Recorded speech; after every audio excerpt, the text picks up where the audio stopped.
All right, good morning, everyone. Happy Tuesday to you, and thank you so much for joining us on your Central Valley Live. So, food brings everyone to the table. Isn't that the truth? So, today is National Ag Day, and it's pretty much a time when producers, agricultural associations, corporations, universities, government agencies, and countless others just come together across America to gather and recognize and celebrate the abundance provided by American agriculture. So did you know that Fresno County is the top agricultural producing county in the nation? Now, it's proudly served as the country's food capital with nearly 5,000 farms and more than 300 different commodities, accounting for more than $7.7 billion in production in 2019. So the ag industry definitely plays a major player in the city's economy.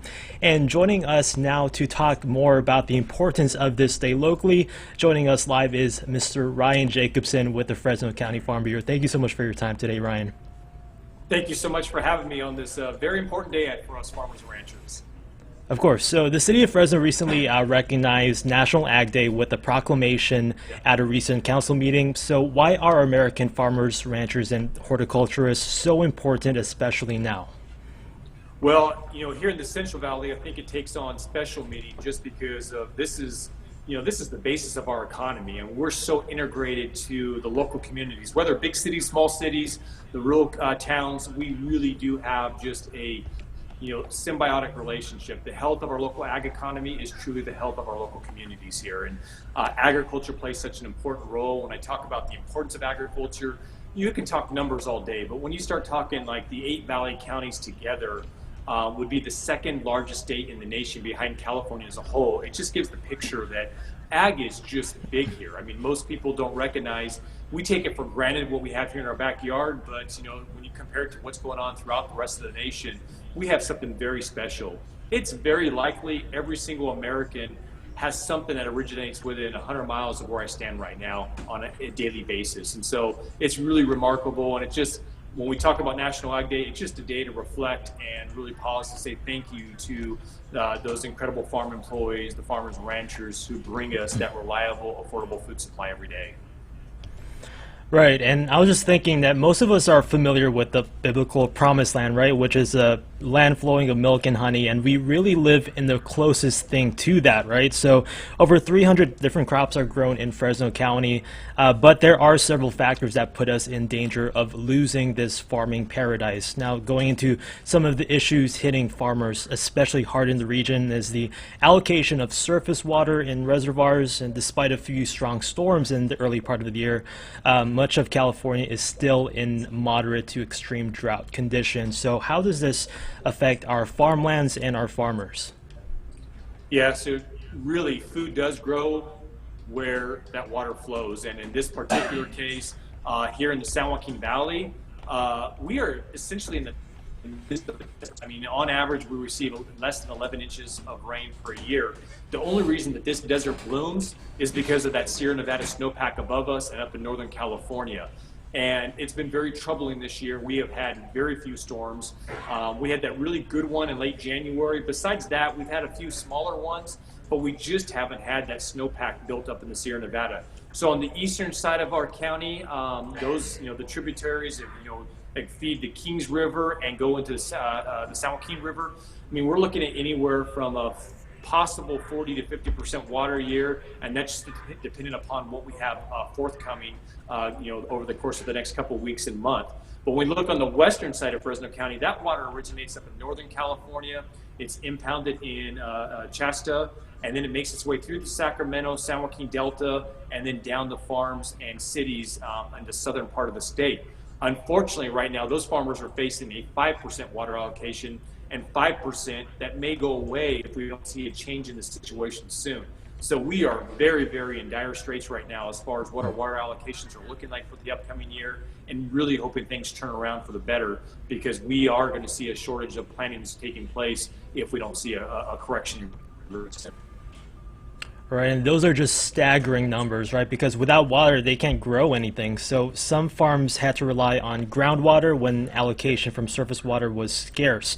But parts of the Central Valley, for the first time ever, faced the issue of even the groundwater being regulated. So how are farmers and even small family-owned farms seeing those effects as well? Yeah, so the Sustainable Groundwater Management Act went into place in 2014. It was during that very historic drought. There was an over-reliance of water at that groundwater at the time, simply because there was no other means. I mean, I had farmers facing 0% and 0% allocations back-to-back years, and unfortunately, trying to keep trees alive during situations like that, that's one of the few things you can do is pump groundwater. With the passage of this bill, and now we're in where the agencies have been created locally, we've had the submittal of the plans to the state. Over the course of the next 20 years, we have to see these basins come into groundwater sustainability. And for some agencies, that's going to be very problematic, very difficult. They've seen dramatic cutbacks to their surface supplies, and you got to look at surface supplies and groundwater supplies hand in hand. They go together. If you have a lack of surface supplies, you're going to have more reliance on groundwater, and unfortunately, in many cases, that groundwater table is going to drop there. And so right now, we are looking very much going into the next, whether it's 10 years, 20 years, we're looking at some area farmers being very dramatically affected by Sigma. Here in the Valley, it's projected that we could lose over 1 million acres that would die with Sigma if we left it unchecked, if we didn't do anything as far as new projects, new conveyance, new above ground storage. And so we don't want to see that happen. We're doing everything we can. We work with coalitions like the Blueprint for the San Joaquin Valley to try to find real solutions. We know there's going to be some fallowing land. We want to do all we can to try to minimize those numbers, because fallow land means fallow jobs. It means less jobs, less economic activity, and we don't need to see that in our rural communities around here. And in the root of the problem, it just comes down to having a sustainable way to have water available for all of these farmers, right? So what are some alternative ways that we can mitigate this for the farmers? So one of the funny things when we talk about water in California is we always compare it to the average year, what that average number of acre feet or the percentage allocation of what that should be. But here in California, it's boom or bust. We either have a lot of water or we don't have hardly any water. There's very rarely any years in which we have that near that average number here.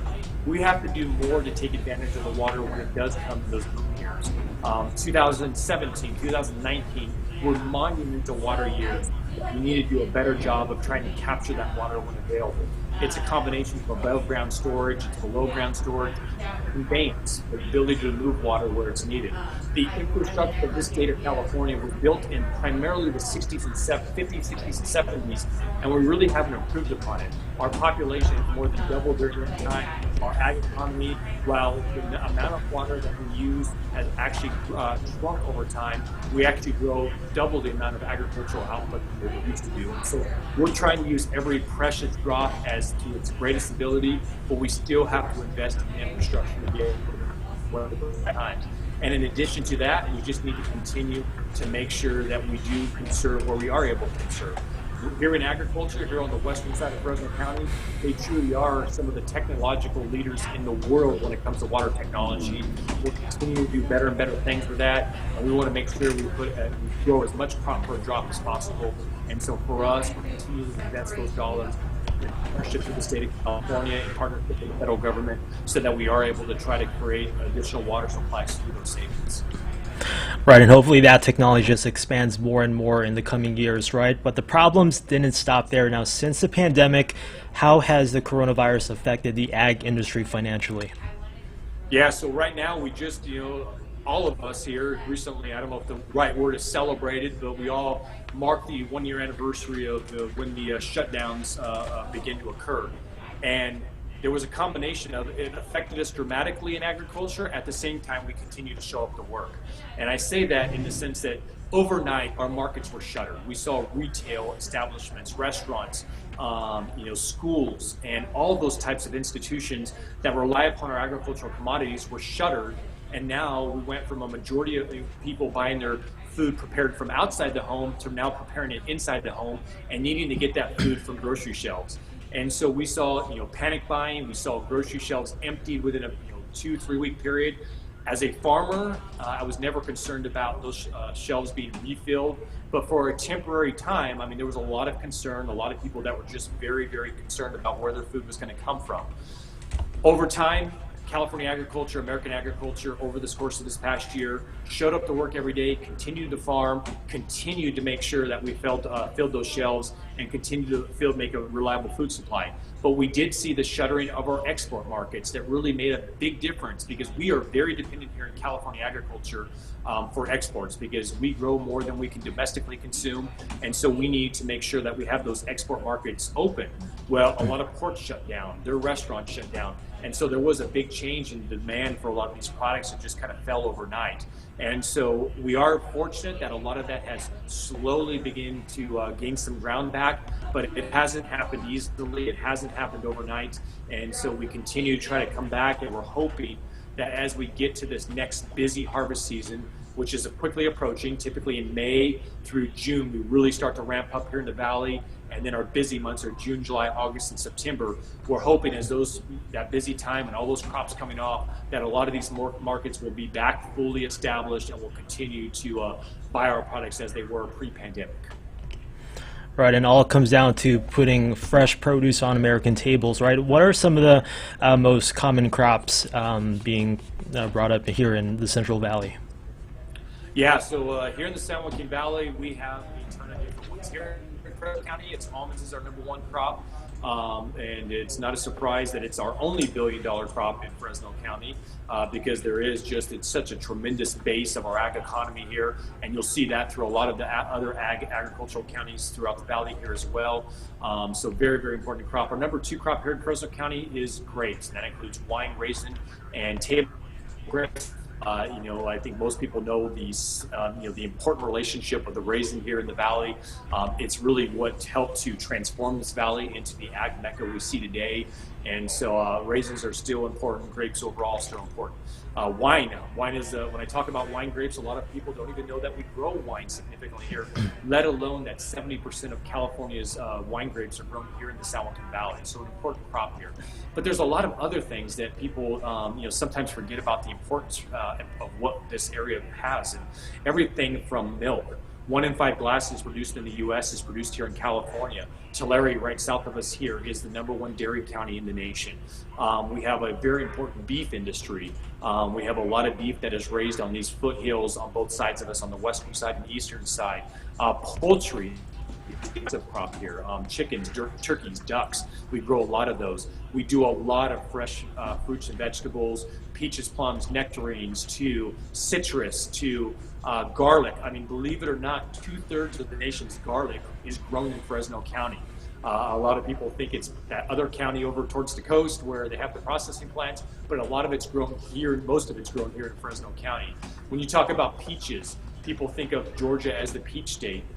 California has more peaches than like the next 41 states combined. And most of that's based here in both Fresno and Tulare counties. When you talk about citrus, California is the #1 citrus state, based out of Fresno, Tulare, Kern counties. So there really is an amazing productivity here of the different crops. And when we celebrate National Ag Day and we celebrate these crops and what's going on, you can't celebrate it without talking about the people, because it really does happen because of the people. We talk about the farmers and ranchers, but it's everybody else. It's the people, our employees that do an amazing job, that have showed up during the pandemic, during those smoky wildfire days, that have done just an amazing job of bringing that produce to the American and worldwide tables there. We really thank them and commend them for what they have done, and we've done all we can during this very tumultuous last year to keep them as safe as possible, because this pandemic has been, like everybody else, been new to us, and it's been just a continual process to make sure we keep our workforce safe. And these are just some of the things that are easily taken for granted, right? Because we see produce like peaches, grapes, raisins at the grocery stores all the time, but we sometimes don't realize that it's grown locally, and there are people behind who make this happen. So just talking about how the state has stepped up in to help our ag workers. Governor Newsom recently visited up and down the Central Valley, putting an emphasis on getting our farm workers vaccinated, because they essentially drive the nation's availability of the produce. So are most farmers already vaccinated, from what you know? So this is fantastic news. The fact is that because a partnership of local ag organizations, the County of Fresno, the Department of Public Health, community-based organizations, everybody coming together to put pressure on the state. It all started last year, actually, with just the ability to be able to get disposable masks, medical masks, to help stop the spread of COVID. In '95, during the wildfire season, we were able to collaboratively come together with the state and get supplies of these dedicated to agricultural employees that were not available anywhere else. You couldn't buy them in the store, they weren't available. And so we started with that process, and it really worked well. Then this year, with the vaccine now becoming available, we were able to get food and agriculture employees towards the top of that list when it came to the vaccination process. And it started here in Fresno County in late January, when we were able to do some pilot projects that were able to help us to work out the kinks, that when mass vaccinations became available, we were ready to run. And boy, did it work, because come March 1st, actually the last week of February, going into March 1st, we were able to really hit the ground running and able to get tens of thousands of agriculture employees vaccinated throughout Fresno County, throughout the valley right now. We're so proud of the efforts that have come together through the state of California, through our local governments, through the agencies that have been able to do some incredible things to get folks vaccinated. We've seen a lot of it now in the ag industry. Predominantly, pretty much anybody that's in food and ag that wants that shot right now has access to that vaccination. And so we continue to educate, we continue to try to do everything we can to get our employees vaccinated, because we do believe this is a good thing that will help us all get through this, through the last year that we've been through. Allocation plays a huge role in getting our farm workers vaccinated, right? So what's the demand like for the most common crops on the export market? Are tariffs still affecting these exports in any way? So we do see some tariff issues. I mean, we were happy to see the U.S. Mexico-Canadian agreement, because Mexico and Canada are two of our major trading partners, and depending on the commodity, are the most major trading partners. And so we were happy to see that agreement come to fruition a year and a half ago. When it came to the China Phase 1 deal, there are some good things for California agriculture. We haven't quite seen those purchases take place on a big basis yet, but when it happens, it can play some huge dividends here locally. We still have tariff issues on almonds and some other products that we are hopefully going to see resolved over the course of the next months. I mean, obviously there's been a new administration in DC. Some of that time is going to take time to get up to speed. But the more that we can get those issues resolved, the better off we will be in California agriculture. We still have some tariff issues that need that resolution, and we're hoping that happens here very soon, because, as I mentioned, so many of our crops here, we always have something 365 days being harvested here in the county, but our busy time of year is basically May through September. We really get ramped up on a majority of our products during that time, and so we want to see resolution on as many of these crops as possible, so that we're able to continue to try to get those out there and those exports demands met. We're hoping that that continues to be there, and then a lot of it just continues to play on. We know that there's a demand for California products. Sometimes it's just the logistics of getting there. One of the surprising issues we've dealt with over the last 6 months was just having the containers to get these products overseas. A lot of our products are obviously on boats to other countries, and having containers, enough containers to get our products into overseas, became extraordinarily problematic. And so there's always issues popping up that we have to continue to try to fix in demand, because, like I said, we know those consumers, if given the choice, they're going to pick California products because of their desire to have those fresh fruits and vegetables. Right, and the month of May is fast approaching, so hopefully this all lines up by the time that happens. And really, every day should be Ag Day, especially here in the Central Valley, right? Because we rely on locally grown produce to feed our families. But how can those watching now just get involved to support those in Ag, especially locally? So for those that are here locally in the San Joaquin Valley, first and foremost, I have to tell you, you are spoiled. Take advantage of farmers markets, to roadside stands, to, there's just a lot of things that we have available to us that a lot of parts of the rest of the nation just don't have available to them. I know here in Fresno, we always celebrate the opening of the fruit trail. We celebrate when those strawberry stands open. It truly is a remarkable thing that we get to take advantage of here locally. It's one of the, I guess you would call it, byproducts of being the food capital of the nation, is we have a lot of locally grown food available for folks. So take advantage of it, and just, you know, the flavor and the taste that we all have here is truly not reflective of where the rest of the country gets their food. We have it fresh, and that day it's typically picked, and so take advantage of that. If you want to learn more about what's being done in local agriculture, when things are harvested, we have a harvest calendar, all this kind of good stuff. Check out the Farm Bureau, Fresno County Farm Bureau website. It's FCFB, the acronym for Fresno County Farm Bureau, fcfb.org, and you can learn all about our different products that we grow here, learn more about, you know, why we do what we do here.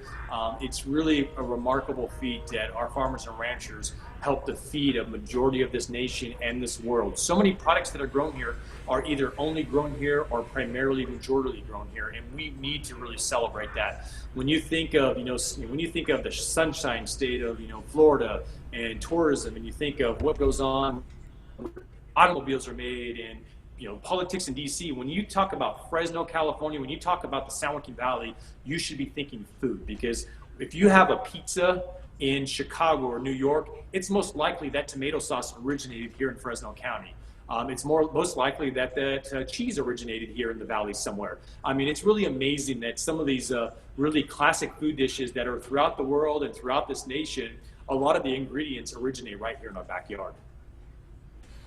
Right, that definitely drives home the point, right? And I remember George Lopez visiting the Valley sometime recently, and he said, whatever Americans eat, people in the Central Valley touch first. So definitely an important day just to commemorate those involved in agriculture, and really, American agriculture is the foundation of our country. So Ryan Jacobsen, thank you so much for your time today. Thank you so much for allowing me to share some good information about our local economy. It's just a lot of folks know about it, but I love being able to explain it in more depth. Of course, and you're welcome anytime. Thank you so much, and take care.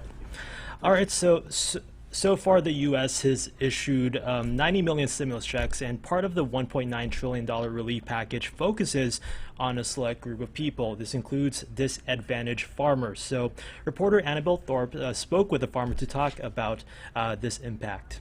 Ricky Dawson gets in a tractor almost every day as a local farm employee, but breaking into the agricultural industry in his own operation is much harder to do. It's been a dream. I'd really love to one day just have enough farmland to just do as a normal job. And getting that land, a local agriculture expert says, has historically been difficult for minorities. A big part of land ownership, particularly in agriculture, boils down to generational wealth. That's why the new stimulus relief package directly includes loan assistance to farmers of color. The Farm Bureau, a national agriculture organization, reports the package directs $10.4 billion to the agricultural industry. Of that, nearly half will go to helping minority farmers pay off outstanding debts. You're providing relief to vulnerable farmers who are at higher risk than virtually any other group in the agricultural community for land loss. While it helps finance those who own land, it doesn't help those who hope to buy land. In Boone County, there are more than 2,000 producers, and none are Black or African American. Because these funds are loan forgiveness, in order to